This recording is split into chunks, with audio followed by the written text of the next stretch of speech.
Here, welcome. In this quick tutorial we are going to show you how to make draft videos on TikTok. It's super easy and we will make sure you get it right. Just make sure you are logging and using the latest version.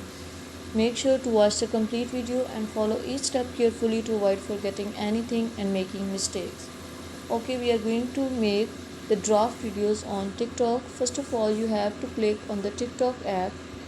The app will appear in front of you. You have to click on this plus mark. This type of screen will appear. You select the timer of the video. Now click on the red icon. You have to start your this red icon. Now click on the next and you can see you can post this video or you can make this video as a draft video. Click on this draft. Your video will be draft in your app. Thank you so much. That was all how to make draft video on TikTok. Please consider showing your support by commenting, liking, sharing and subscribing to our channel for more valuable content in the future.